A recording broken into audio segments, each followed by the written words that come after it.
And each time I pressed enter, I saw my life changing, I said, this is going to be a big song. So one illegal move I did was put... One illegal move. I think a big thing in production is making stuff sound like what it is. And that sounds like a stupid thing to say, but it's actually a very real thing. I didn't know that was in there.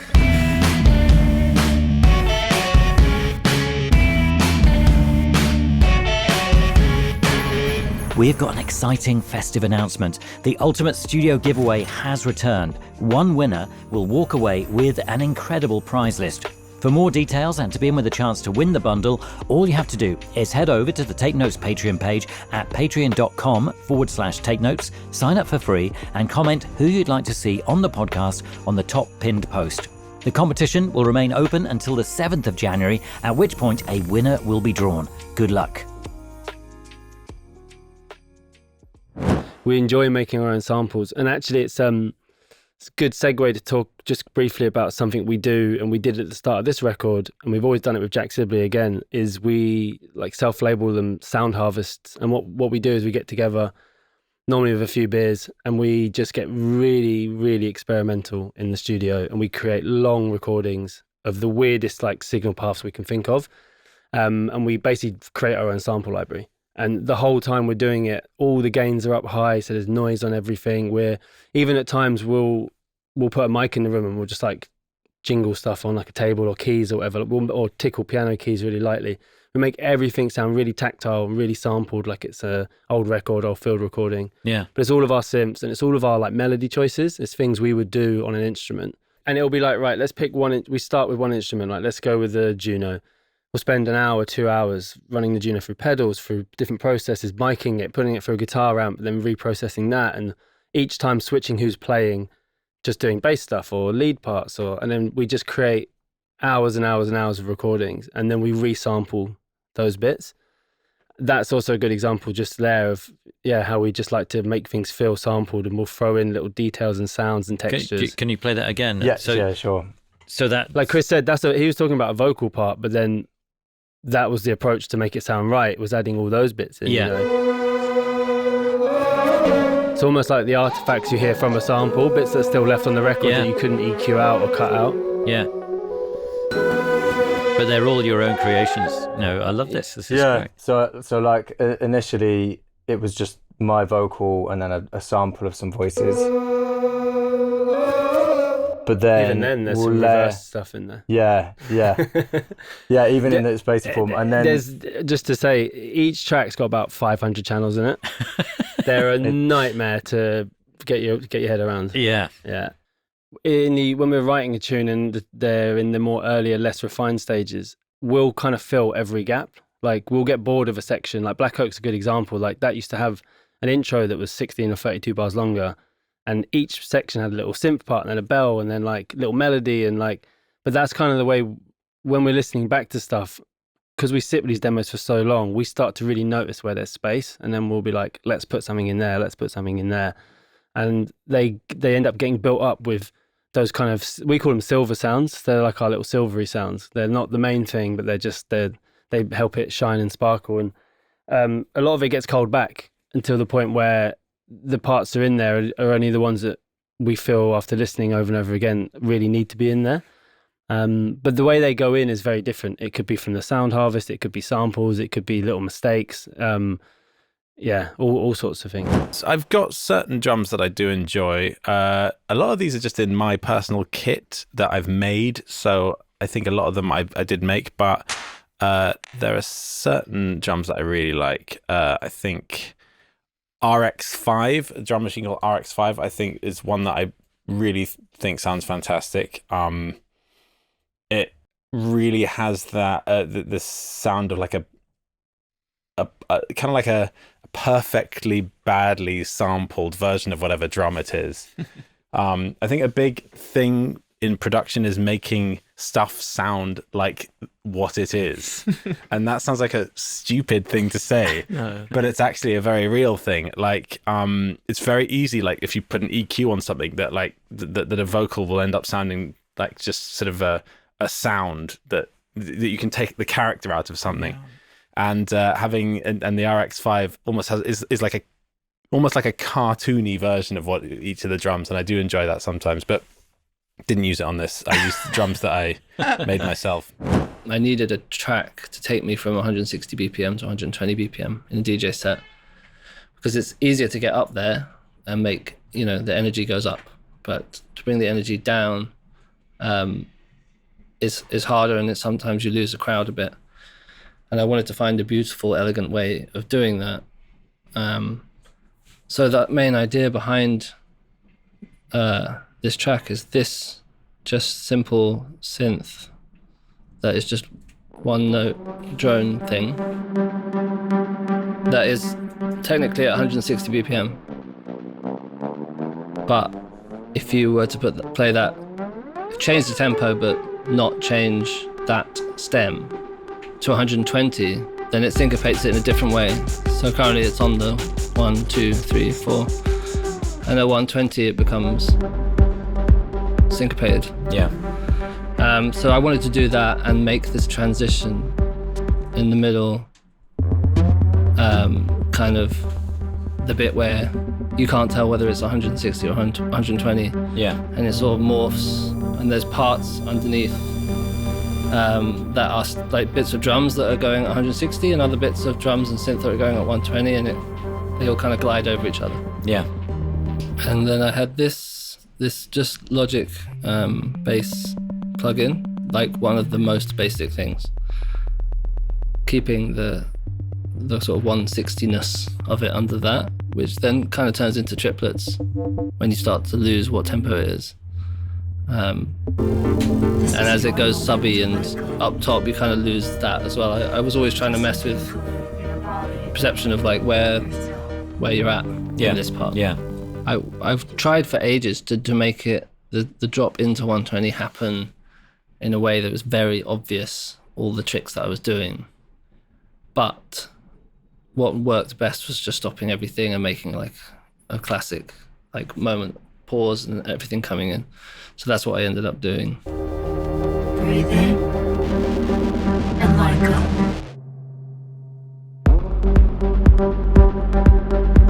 But I really tried so many things where I kept this drone thing going right up until the drop, so everything made a lot more sense mathematically. Yeah. But sometimes music works better when it's not mathematical. Yeah. Yeah. And then I just built on all those sounds again, but in this new tempo, but without changing the tempo of any of the synths that I played in, so they all syncopated differently to the first half. Yeah.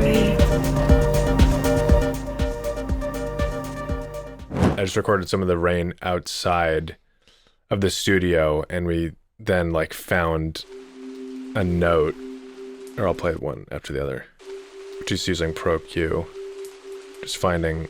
So this is the rain in LA. Yes, but then, well, yeah, and this is what it was like. That's just the rain. Wow. But then with the EQ, just kind of trying to make it part of the music, feel some of the atmosphere.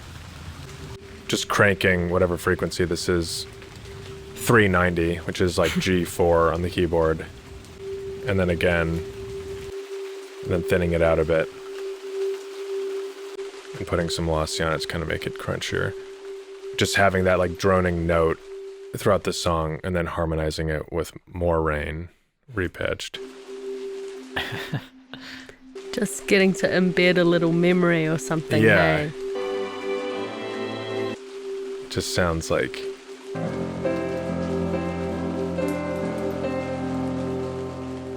again, I feel like there's just like a lot of the album with just bringing kind of physical things into it, like, you know, finding some music in the atmospheric river, or just like recording synths through an amp or whatever, just kind of like bringing, you know, the environment and where we were and the places into the music. And that's like the nerdiest example. If I'm just like, just little things like I don't know what this is, just little bits of text, I don't even know what that is, just some like little foley sound that just happens in and amongst it, just to keep things interesting. So yeah, I mean, there's a lot of this on your records. I think just there's loads a lot of of little sounds that I'm thinking now. Is that a bell, or is that a teacup, or is that a? I've got a sword here. Like I've got an actual sword. There's an actual, that, and like just panned, and just little things like that help it feel kind of magic, or just adding little effects. I think like even on, I can't even remember. It's gonna, whatever this is like. I'm not even sure, but just before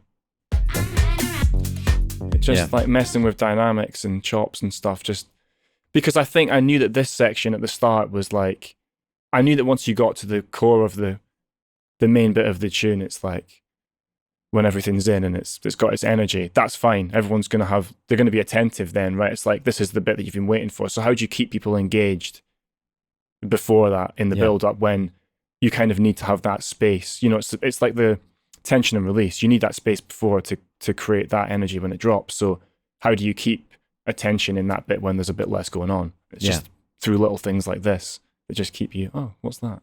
Is that a fucking sword? Sorry, I don't know if I can swear. You could swear. This episode is being supported by Tape It, the iPhone app made specifically for musicians. If you, like many of our guests, use voice memos, then switching to Tape It is an obvious choice. And now, Tape It has layering. This means you can record over your voice notes, try out top lines, stack harmonies, build up instruments, jam with yourself, and so much more.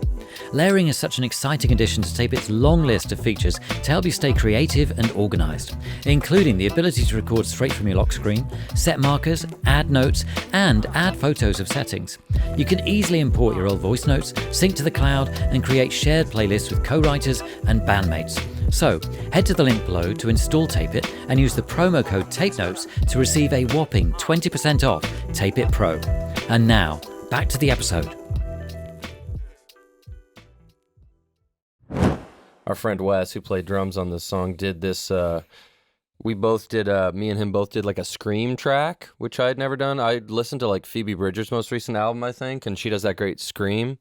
And so I thought, like, what a good way to put some uneasiness in there. And it was extremely difficult to listen to, honestly, as just like a friend of Wes's.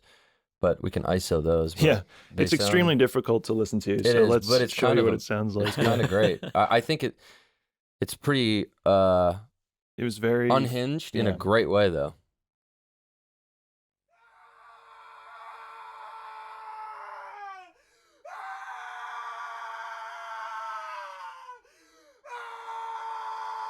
And then mixed in with everything, it's...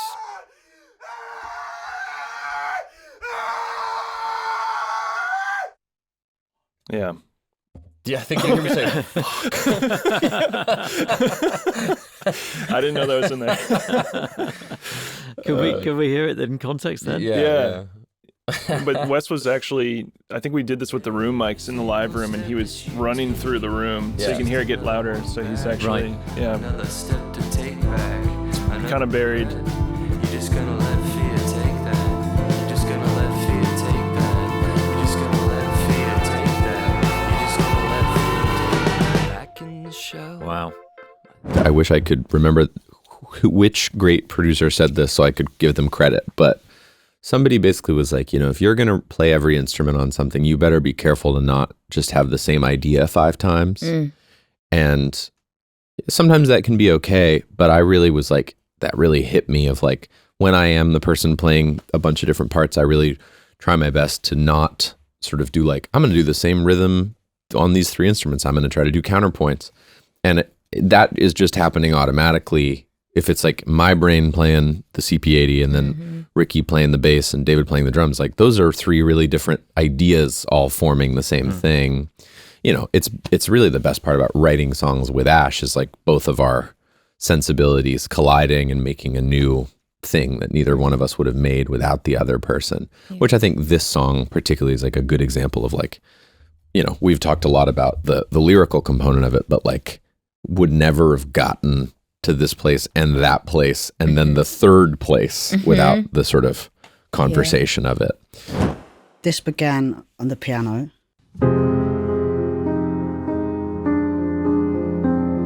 So this is in this room. This is just over on the Steinway. Steinway down there.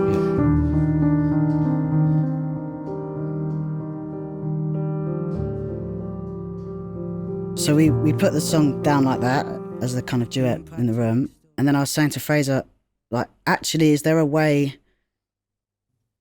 could you play those chords? I love the chords, but I didn't want it to be maybe so sweet or so kind of, the kind of lullaby element of it. I didn't want it to feed too much into the kind of heart place of what we're talking about, you know. And I was saying, can you do that? Can you play those chords, but on the bass? Like, can you kind of maybe transpose that to like a chordal bass pattern? And Fraser's like, I was like, you know, like Jacob Astorius kind of Portrait of Tracy.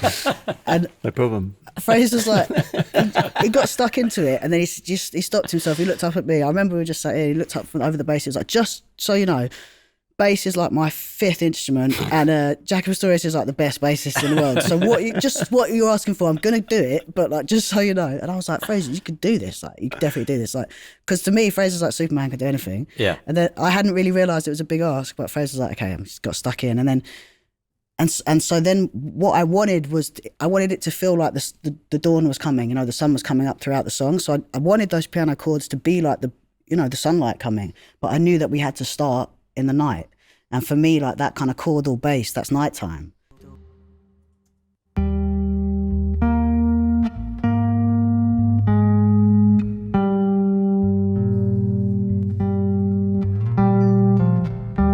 It's so much more held than the piano. Yeah. And for me, it's more evocative of a place, a muted, smaller place. It's tempting, I think, if you've got a lyric that is you know, in some ways a very heartbreaking lyric, to try and do the same thing musically. But I've learned, and I'm sure it's the same for you, that actually then it just feels like playing the same note twice. Like you want there to be this contrast between what the music and the lyric are doing, and that's when something feels like exciting and rich, and it gives the imaginative space more reality, more texture, because that's how life feels. So the fact that it's this, there's mournful notes in the music, but it's beautiful, it's hopeful, it's uplifting, I think, musically. Yeah. And that's why the lyric can be what it is. That's why this song is a beautiful song, even though it's about something that is hard. So one illegal move I did was put What illegal move? put a reverb send on top of my multiband. Oh, this is something which I don't even want to expose myself with, but I basically master it before. So one of the team here has told me what the word was, like top down. Yes. Top down mixing or whatever. So I have this preset that is, if you look here, it's basically the gains and it's compressing the life out of the signal before anything's even on it. So I'll put that on first.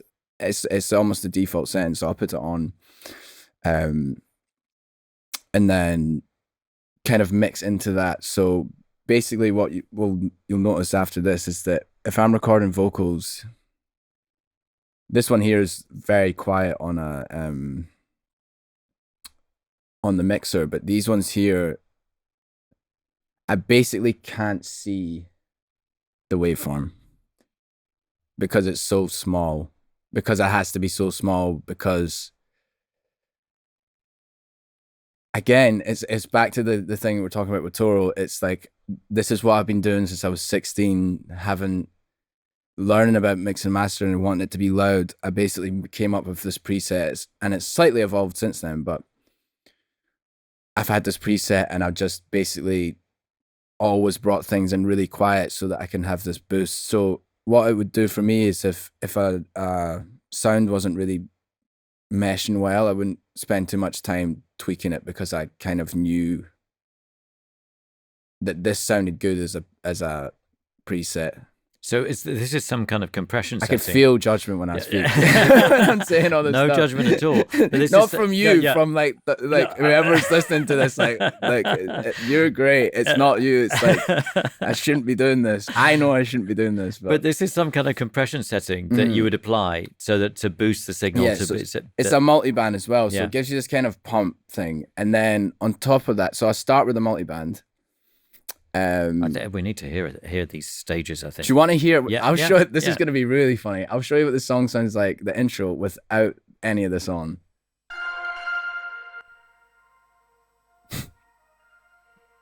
Wow. Let me turn it up just for Yeah, fun. yeah. I mean, that's It's gonna sound.